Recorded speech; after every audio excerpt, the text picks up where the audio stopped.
Salve, salve família, aqui quem fala é o Lutz do canal Cortes Podcast e no meu primeiro mês monetizado eu já fiz $3.000 só seguindo o que esse cara fala no curso dele. Então se você quer ganhar dinheiro com internet e YouTube sem nem precisar aparecer, confere o primeiro link na descrição.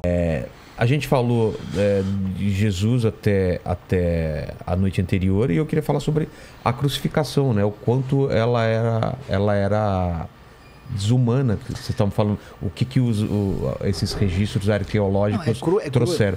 Porque vocês devem ter ouvido, né, papo, que não era no pé, era no calcanhar, não era na mão, era no pulso. Não era aberto. Não era assim. aberto. O que tem de verdade nisso? A crucificação era uma maneira brutal de matar o condenado e ela não tem um padrão único. Não tinha? Não, Por exemplo, era sempre com o braço aberto? De modo geral, sim, mas podia ter alguma variação nisso, né? O que você tem o sujeito condenado carregava uma trave. Tá.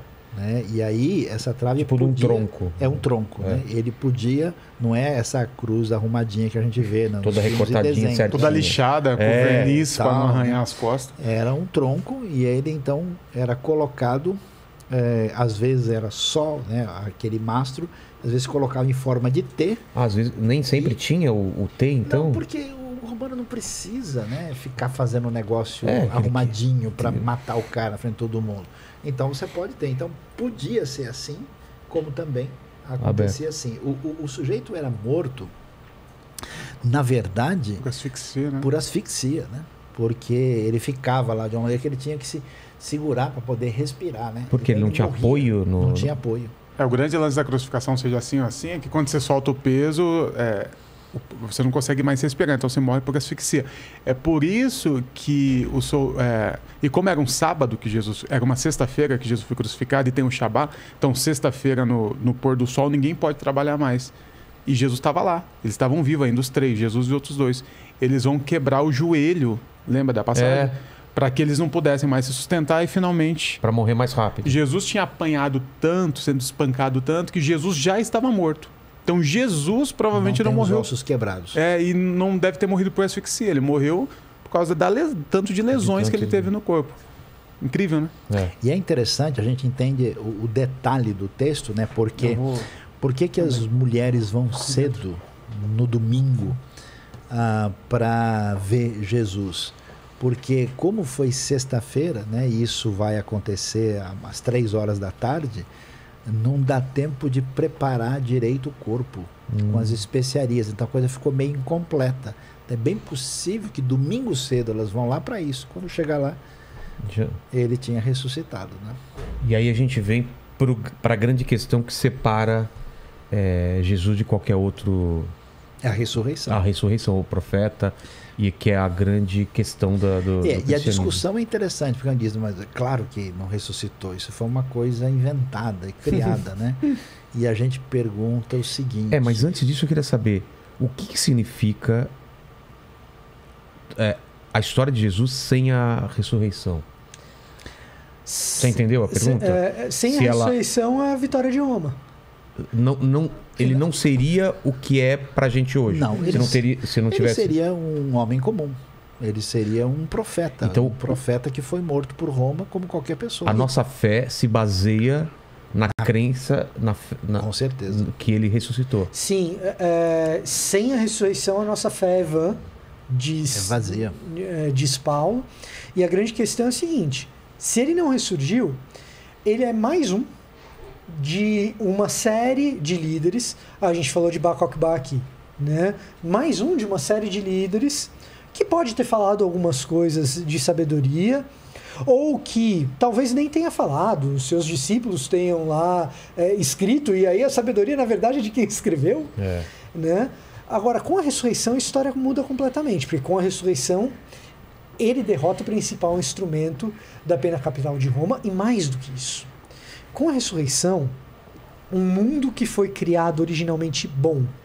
Quando a gente olha para a Bíblia hebraica, né, a gente vê Deus criando as coisas, e viu Deus que era bom, e viu Deus que era bom, e viu Deus que era bom. Chega no último dia, viu Deus que era muito bom, tudo que ele fez. Um mundo que foi criado originalmente bom, mas que é corrompido pela crueldade que a gente coloca nesse mundo, Deus pega e fala o seguinte, não, Eu estou consertando essa história e eu estou criando um novo céu e uma nova terra com uma nova Jerusalém prometida num mundo que é melhor ainda do que aquele mundo originalmente bom que eu criei. Remaking, versão 2.0. E eu começo a fazer todas as coisas novas A partir da ressurreição. fazendo novo o corpo do meu filho que foi esmagado contra a cruz.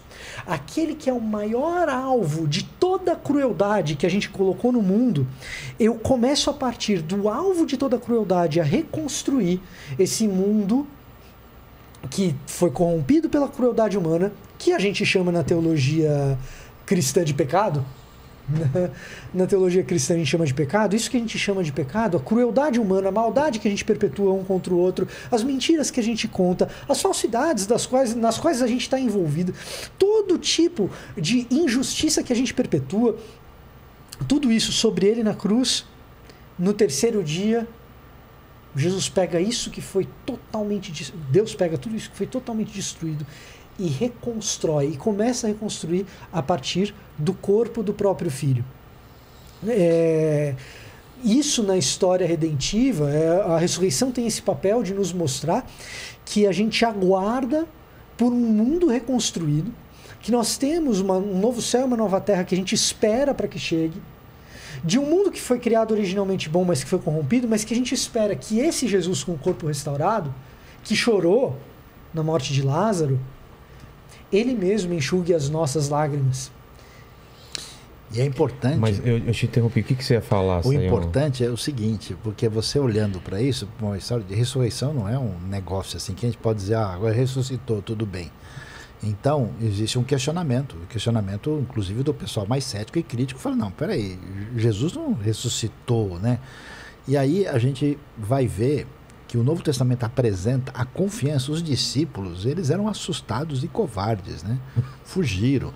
De repente, esses caras estão aí enfrentando o mundo todo. A grande diferença está na convicção da ressurreição. E a ressurreição é tão determinante que ela é o centro de tudo que vai acontecer no Novo Testamento. E a gente pergunta, mas será que esse negócio está bem contado? Então veja lá, quais são as opções, né? Se a ressurreição, por exemplo, aconteceu alguma coisa diferente, não, Jesus não morreu direito, ele teve lá uma catalepsia, depois ele levantou e o pessoal achou que tinha ressuscitado. Isso é impossível, pelo tanto que ele sofreu, não tinha condição dele levantar, e até porque a pedra que fecha o túmulo é uma pedra pesadíssima, 2 toneladas, então o fato de ter sido uma coisa assim não bate, né? Ah não, os caras foram num túmulo errado e depois então acharam que ele tinha ressuscitado. Mas nossa, eu nem eu tinha ouvido isso aí. Túmulo errado? Sim, é raro o túmulo. Mas Jerusalém não é tão grande assim, isso seria facilmente resolvido. E tem mais, a liderança religiosa judaica e os romanos queriam acabar com esse negócio. Então, supondo que Jesus não tivesse ressuscitado, a coisa mais simples era trazer o corpo, tá aqui, ó. Para com essa bobagem, eles teriam acabado com tudo. Aí surge a última hipótese que poderia ser razoável, né? Os discípulos sumiram com o corpo. Por que essa hipótese não faz sentido? Porque você pode inventar um negócio desse para ter vantagem própria. Aí quando o cara chega para você, põe a espada no seu pescoço e diz, meu amigo, agora você vai morrer. O cara vai sustentar isso por um negócio que ele escondeu. Escondeu para quê? Então não tem lógica. Então, analisando as alternativas, nenhuma delas faz sentido. A única explicação que você tem para essa igreja primitiva explodir e ter a coragem é que os caras tinham convicção que eles tinham visto Jesus vivo.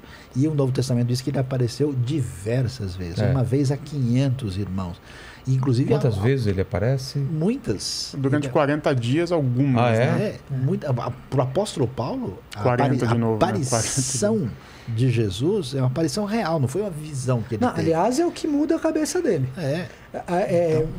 Paulo, até ver Jesus ressurreto, ele era o cara que falava assim, não, peraí, vocês estão doidos.